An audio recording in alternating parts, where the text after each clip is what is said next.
जय हिंद दोस्तों, defence career academy Bihar में आपका स्वागत है। बिहार पुलिस की कांस्टेबल रैंक की वैकेंसी निकली है। आज हम बात कर रहे हैं उसके बारे में, जिसकी 13 नवंबर से एप्लीकेशन की डेट चालू हो चुकी है।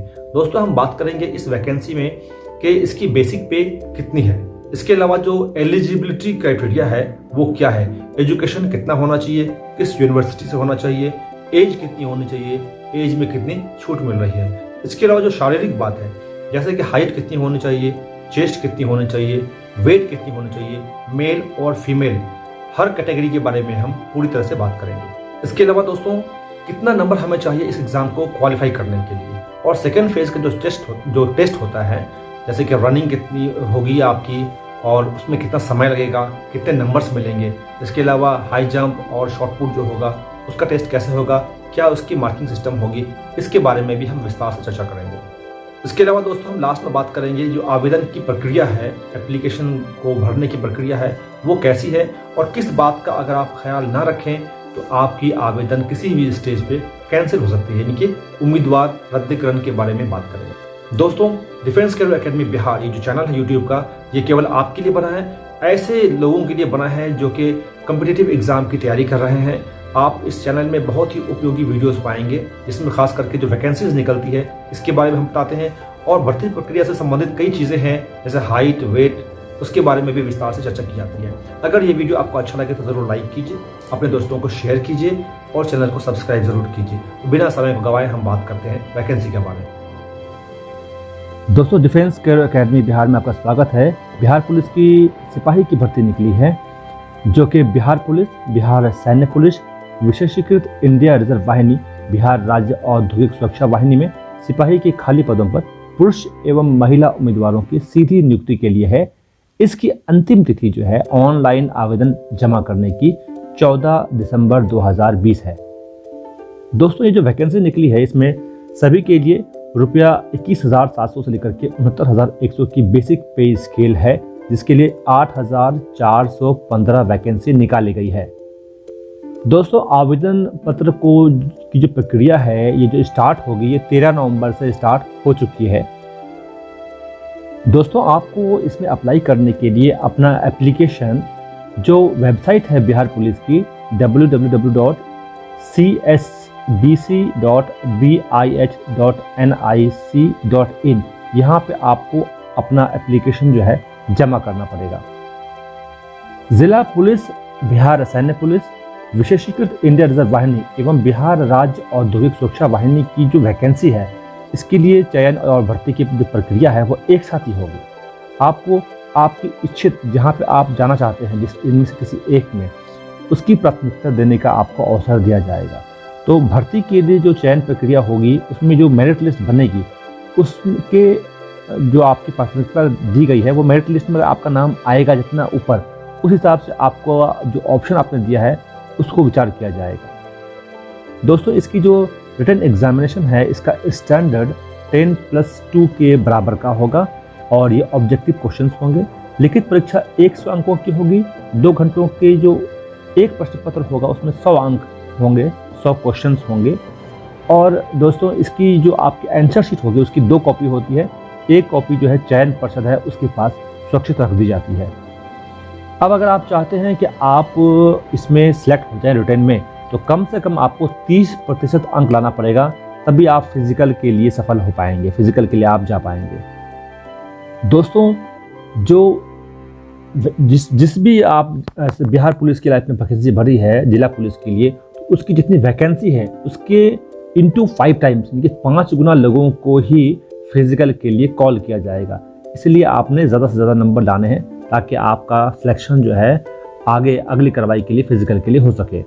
दोस्तों, लिखित परीक्षा में जो आपके अंक हैं वो मेरिट लिस्ट का आधार नहीं बन सकती है।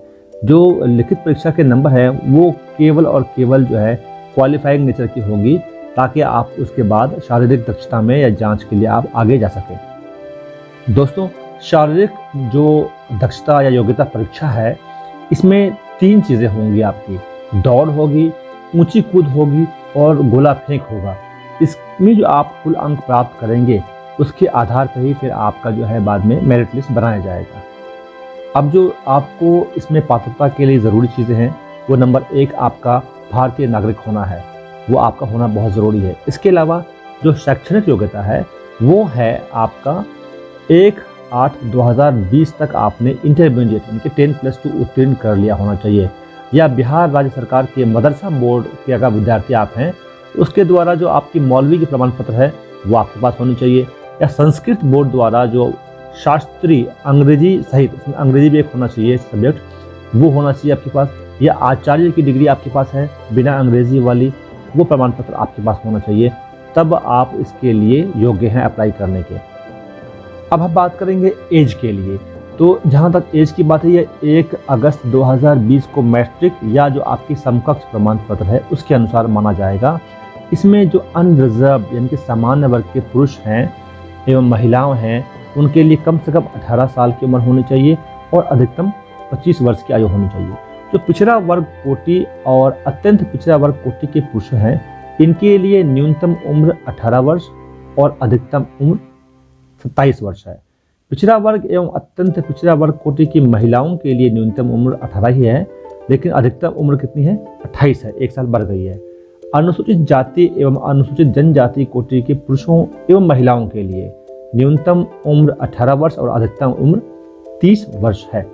सभी कोटि के आरक्षण कोटि के बिहार के प्रशिक्षित एवं बिहार में नामांकित गृह रक्षकों को निर्धारित अधिकतम उम्र सीमा में 5 साल की छूट दी जाएगी।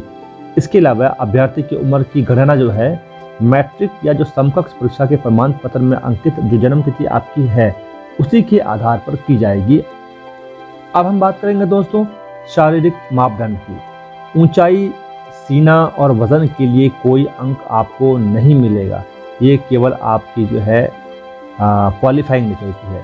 तो ऊंचाई के लिए अगर हम बात करें, आपकी हाइट की बात करें, जो अनरिजर्व इनके सामान्य वर्ग के हैं एवं पिछड़ा वर्ग के पुरुष हैं इनके लिए कम से कम 165 सेंटीमीटर लंबा होना आवश्यक है। अत्यंत पिछड़ा वर्ग के पुरुषों के लिए 160 सेंटीमीटर मिनिमम है। अनुसूचित जाति एवं अनुसूचित जनजाति के पुरुषों के लिए न्यूनतम 160 सेंटीमीटर हाइट होनी चाहिए।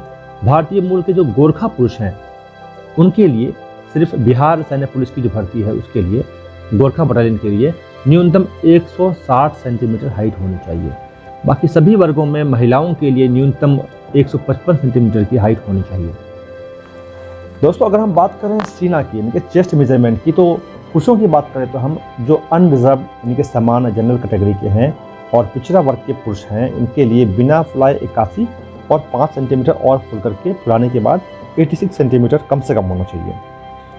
फुलाने के बाद जो सीना की माप में कम से कम 5 सेंटीमीटर का फूलना ये जरूरी है, याद रखिए आप। अत्यंत पिछड़ा वर्ग के जो पुरुष हैं उनके लिए बिना फुलाए 81 और फुला करके 86 सेंटीमीटर होना चाहिए। और इसके अलावा जो अनुसूचित जाति अनुसूचित जनजाति के पुरुष हैं इनके लिए बिना फुलाए 79 सेंटीमीटर कम से कम और फुलाकर 84 होना चाहिए। भारतीय मुल्क के जो गोरखा वाले हैं जो कि सिर्फ बिहार पुलिस के लिए उन्होंने अप्लाई किया है उनके लिए बिना फुलाए 79 सेंटीमीटर और फुला करके 84 सेंटीमीटर चेस्ट का मेजरमेंट होना चाहिए। ध्यान रहे कि महिलाओं के लिए कोई सीना की माप नहीं होती है। वजन आपकी हाइट के कॉरस्पॉन्डिंग आपका होना चाहिए। सभी वर्गों की महिला उम्मीदवारों के लिए कम से कम 48 किलोग्राम वजन होना ज़रूरी है। अब हम बात करेंगे दोस्तों सेकंड फेज, यानी कि आपने रिटन क्वालिफाई कर लिया और आपको अगर बुलाया जाता है फिजिकल के लिए तो उसके लिए हम बात करेंगे। इसमें भी 100 अंक का है। हम बात करेंगे सबसे पहले दौड़ की। दौड़ में आप मैक्सिमम 50 अंक ले सकते हैं। सभी कोटि के सभी कैटेगरी के पुरुषों के लिए जो है 1 मील यानी कि 1.6 किलोमीटर 1600 मीटर की दौड़ होगी। ये आप 6 मिनट के अंदर में आपको इसे क्वालिफाई करना है। अगर आप 5 मिनट से भी कम समय में आते हैं तो आपको पूरे के पूरे 50 अंक मिलेंगे।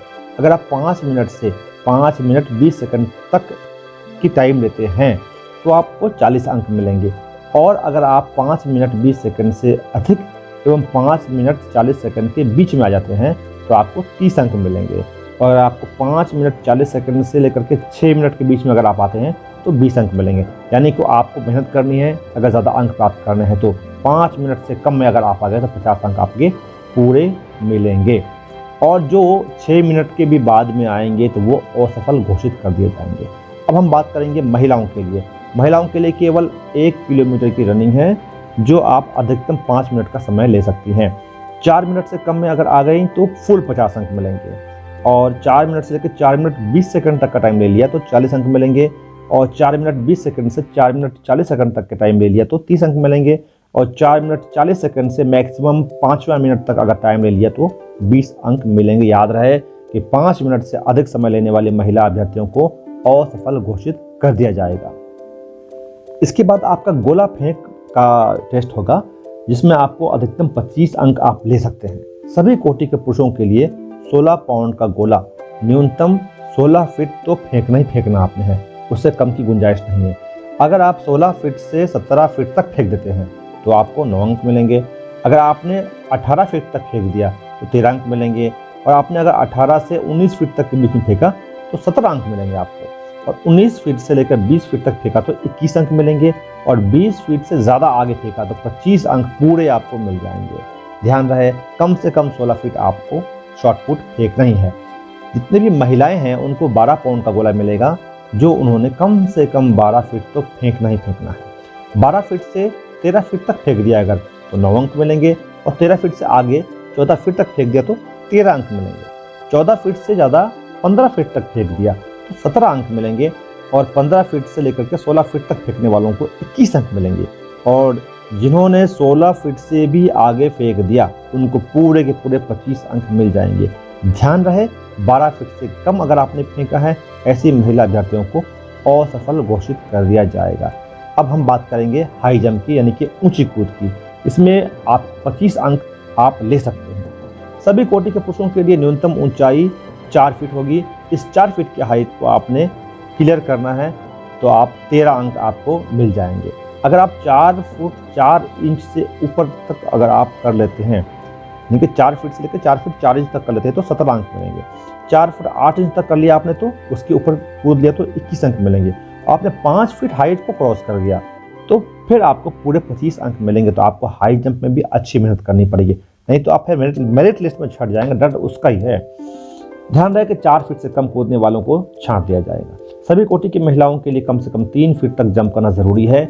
जो 3 फीट जंप कर लेंगे उनको 13 अंक मिलेगा। 3 फीट से लेकर 3 फीट 4 इंच को क्रॉस करने वालों को 17 अंक मिलेगा, और 3 फीट 8 इंच क्रॉस करने वाले को 21 अंक मिलेगा, और 4 फीट क्रॉस करने वालों को 25 अंक मिलेगा। ध्यान रहे 3 फीट से कम कूदने वाली महिलाओं को असफल घोषित कर दिया जाएगा। अब हम बात करेंगे कि किस कोटि के लिए कितनी वैकेंसी निकली है।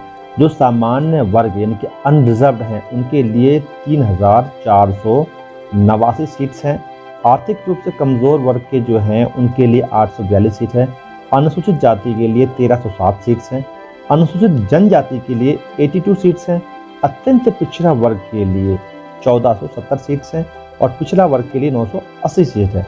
पिछड़े वर्गों की महिलाओं के लिए 245 सीट है। कुल मिला के 8415 वैकेंसीज इसमें निकाली गई है।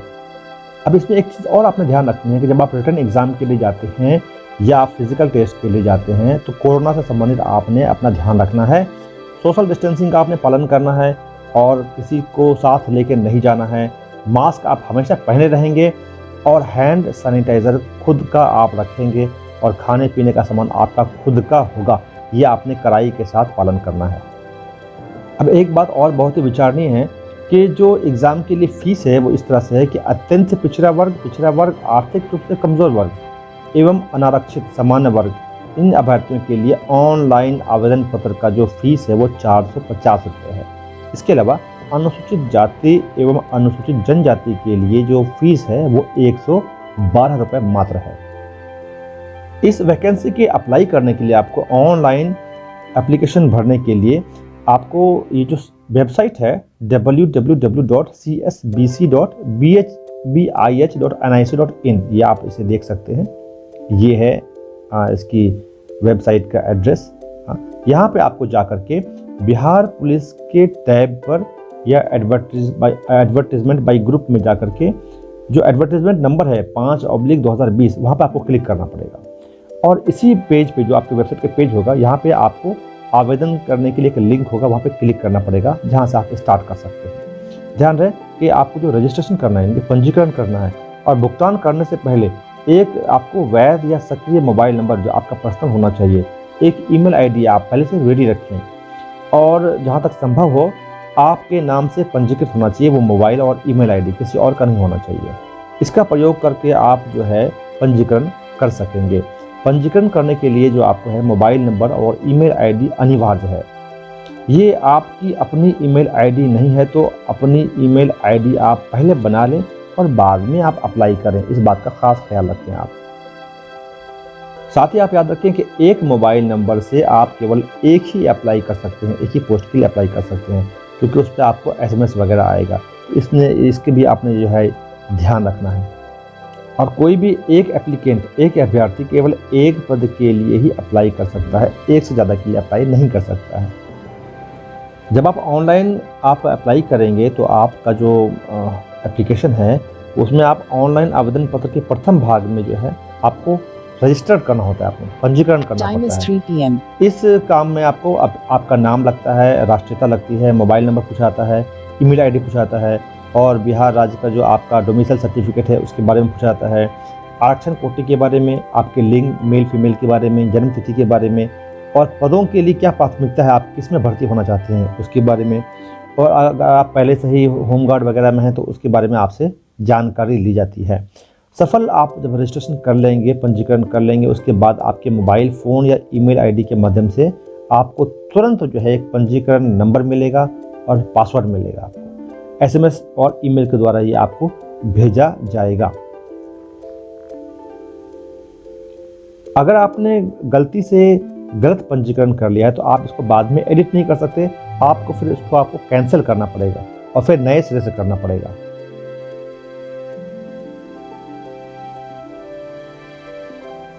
दोस्तों, अंत में हम बात करेंगे ऐसी बातों की जिसकी वजह से आपकी एप्लीकेशन रद्द हो सकती है। वो है नंबर 1, आवेदन पत्र का प्रथम भाग में पंजीकरण भरा जाना परंतु द्वितीय भाग को भरकर सबमिट ना करना, उसे भी आपने सबमिट करना है। नंबर 2, आवेदक द्वारा फोटो अथवा हस्ताक्षर अपलोड ना किया जाना या किसी अन्य व्यक्ति का अन्य फोटो या हस्ताक्षर का अपलोड किया जाना। आवेदन मूल्य का ऑनलाइन भुगतान ना किया जाना। नंबर 4 कारण हो सकता है रद्द होने का आवेदन में गलत सूचना दिया जाना। इसके अलावा गलत आरक्षण कोटि का भरा जाना अथवा अनारक्षित कोटि से संबंध रखने वाले आवेदक द्वारा किसी आरक्षण कोटि का दावा किया जाना। आवेदन में दी गई सूचनाओं का दस्तावेज सत्यापन में गलत पाया जाना। आवेदन में जन्म तिथि गलत अंकित करना। आवेदन में गलत जेंडर यानी कि लिंग बताना। आवेदक का उम्मीदवारी की पात्रता पूर्ण न करना, जैसे जो तिथि दिया गया है उसमें आपका एज जो है कम या ज़्यादा हो जाना या आपकी शैक्षणिक के लिए जो कट ऑफ डेट है वो आपका ऊपर नीचे हो जाना। इसके अलावा सक्षम प्राधिकार द्वारा निर्गत प्रमाण पत्र का प्रस्तुत न किया जाना, साइन किसी और का होना। प्रमाण पत्र का सही स्वरूप में प्रस्तुत समर्पित न करना, जैसे कि आरक्षित कोटि की विवाहित महिला अभ्यर्थी द्वारा पिता के नाम से जाति प्रमाण पत्र एवं अस्थायी निवास प्रमाण पत्र एवं क्रीमी लेयर से संबंध न रखने का प्रमाण पत्र समर्पित करने के स्थान पर पति के नाम से प्रमाण पत्र समर्पित करना उनकी उम्मीदवारी को रद्द कर सकता है, क्योंकि जाति जन्म से निर्धारित होती है, ना कि विवाह से। तो पिता के पक्ष से आपका जो है वो सर्टिफिकेट्स वगैरह होना चाहिए। तो कई चीज़ें हैं आपने ध्यान रखनी है। इसके अलावा कोई आपकी पहली आपराधिक कोई रिकॉर्ड है तो उससे आपकी जो पात्रता है वो रद्द हो सकती है। इसके अलावा लिखित परीक्षा अथवा शारीरिक दक्षता परीक्षा के क्रम में धोखाधड़ी का प्रयास करना, तो उससे भी आपकी जो है रद्द हो सकती है। और इसके अलावा जो एक हम और बात कर लें कि आवेदक द्वारा परीक्षा कार्य में संलग्न कर्मियों को किसी भी प्रकार का प्रलोभन देना।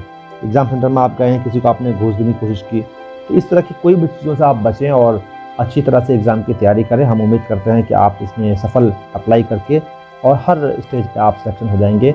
वीडियो को ज़रूर लाइक करें और शेयर करें और हमारे चैनल को सब्सक्राइब करें। धन्यवाद। जय हिंद, जय भारत।